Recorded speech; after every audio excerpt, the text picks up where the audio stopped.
Bien, ya vimos a Cattell entonces con sus 16 rasgos fuente de la personalidad que los evalúa a través del 16PF, ¿ya? Y ahora vamos a ver a Hans Eysenck, ¿ya? ¿Cuál era su definición de personalidad? Él decía que la personalidad es una organización más o menos estable y perdurable del carácter, temperamento, intelecto y físico de una persona, lo cual determina su adaptación única al ambiente. Esta definición me gusta bastante porque está súper completa. Incluye en el fondo todo lo que hemos ido viendo hasta el minuto.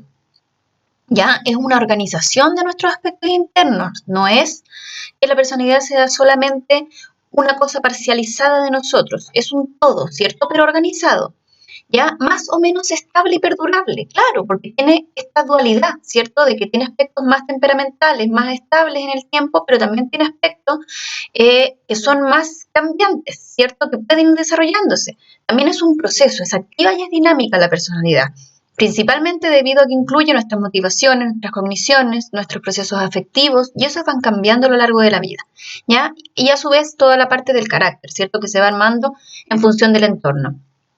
Entonces dice incluso después, incluye la personalidad, nuestro carácter, ¿cierto? Lo que tiene que ver con el ambiente, nuestro temperamento, lo que viene dado genéticamente, y también nuestro intelecto y nuestro físico incluso. Ya vieron ustedes que hay teorías que de hecho se basan en el físico para determinar la personalidad. ¿Ya? Y entonces él le agrega al final que la personalidad es aquello que nos va a permitir adaptarnos al entorno, pero una adaptación única. Cada uno se adapta de manera particular al ambiente, ¿ya? Y las distintas situaciones, por supuesto. Entonces, Eysenck, ¿por qué él es importante? Y es uno también de los principales teóricos de los rasgos, ¿ya? Y es tan conocido porque él plantea la teoría trifactorial, donde por primera vez se trabaja ya más en profundidad lo que es la introversión-extroversión. ¿Ya? Gracias a él tenemos principalmente estos conceptos incluidos en el estudio de la personalidad y en la psicología en general. ¿Ya? Él, a diferencia de Cattell, que decía que a la base de nuestra personalidad hay 16 factores, Eysenck decía que hay solo 3. ¿Ya? Sus propios estudios, sus análisis factoriales le decían que no hay 16, sino que hay 3. ¿Cuáles serían según Eysenck? La introversión-extroversión, la emocionalidad versus estabilidad, también llamada neuroticismo, y el psicoticismo. ¿Ya? La introversión-extroversión tiene que ver con el grado en que una persona es sociable, cuánto disfrutamos y nos gusta y necesitamos estar con otros finalmente. También se le conoce como sociabilidad o necesidad de otros a este factor. Ya recuerden que cuando hablamos de factores, ¿cierto? Son estos rasgos como más amplios, superiores, que incluyen dentro de sí mismos otros rasgos, ¿ya? Que no sean superiores, sino que son más de categorías más bajas, ¿ya? Entonces, por eso hablamos de factores, porque incluyen a otros rasgos más, ¿ya? El segundo factor de Eysenck, de esta teoría trifactorial, es la emocionalidad versus estabilidad. Ya acuérdense que los rasgos se van como en un continuo, donde hay dos extremos, ya yo me ubico dentro de esos dos extremos. ¿Con qué tiene que ver este factor? Con la adaptación que yo tengo al ambiente. ¿Cuán reactivo soy a las situaciones que me toca enfrentar? Por eso también se habla de estabilidad en mi conducta. ¿Soy más bien estable o soy muy cambiante emocional y reactivo frente a las situaciones? Este factor también se llama neuroticismo o reactividad emocional. Y finalmente, el tercer factor se llama psicoticismo, ¿ya? Que tiene que ver con la conexión que yo tengo con la realidad, la capacidad para ver las cosas como las ven los demás, ¿ya? Para distinguir también entre lo que es real y lo que no, lo que está dentro de mi cabeza y lo que está afuera, ya tiene que ver como con la adecuación de la percepción de la realidad, ¿ya? Pero vamos a ver que para ese también tiene ciertas particularidades, no es el psicoticismo típico que conocemos como más patológico, ¿ya? Entonces, otro aporte importante de Eysenck es que estos 3 factores que él planteó que están a la base de la personalidad tienen bases biológicas, cosa que no hicieron los otros autores. Él investigó qué bases biológicas tiene cada uno de estos factores. Entonces, con respecto a la introversión-extroversión, él plantea que tiene que ver también con cómo funciona nuestro cerebro de alguna manera, con la activación cortical, ¿ya? Y con en el fondo el funcionamiento principalmente de este sistema de activación reticular ascendente, SARA. No nos vamos a meter demasiado aquí en lo biológico, ¿ya? Pero este sistema, SARA, se encarga de activar la corteza cerebral. Entonces, ¿qué pasa? Que este sistema está un poco más activado en el fondo en los introvertidos y menos en los extrovertidos. Por lo tanto, ¿eso qué provoca? Que las personas introvertidas tengan una corteza cerebral muy activada. Ya por naturaleza los introvertidos tienen su corteza cerebral internamente más activada, por lo tanto no necesitan estimulación externa. De hecho, se abruman con mucha estimulación externa, como van a ver también en el video del Dr. Little.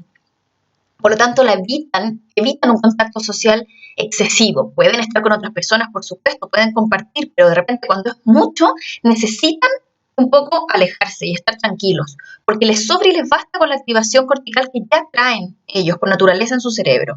En cambio, los extrovertidos tienen un nivel base, no es que no se active nunca su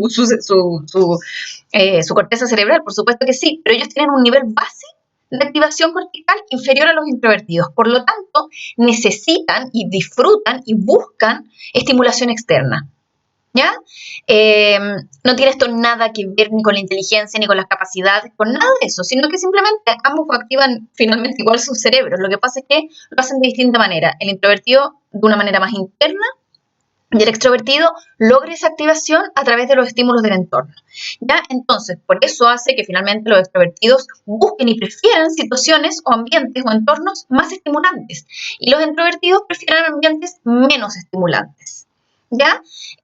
Por eso también un introvertido, por ejemplo, para estudiar o qué sé yo, va a preferir estar en silencio, concentrado, solito. En cambio, el extrovertido incluso va a necesitar de estar de repente con la radio prendida o con la tele, ¿ya? Y cosas que también uno se va dando cuenta cómo es uno. Por otro lado, el neuroticismo o emocionalidad versus estabilidad se ha descubierto que tiene que ver con el funcionamiento de nuestro sistema simpático.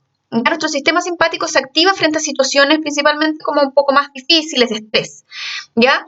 ¿Y qué pasa con las personas muy neuróticas que puntúan alto en neuroticismo? Tienen este sistema simpático hipersensible, ¿ya? Una hipersensibilidad crónica de su sistema simpático, por lo tanto tienden a reaccionar de forma exagerada frente a una situación que a otra persona probablemente no le estresa en lo más mínimo, la enfrenta con toda la tranquilidad de la vida.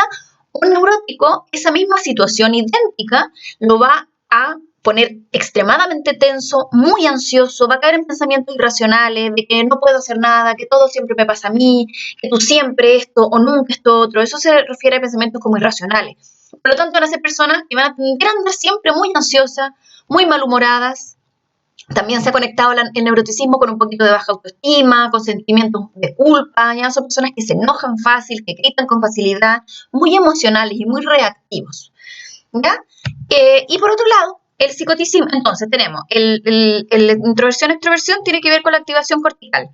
El neuroticismo tiene que ver con el funcionamiento del sistema simpático, que funciona sobre reacciona.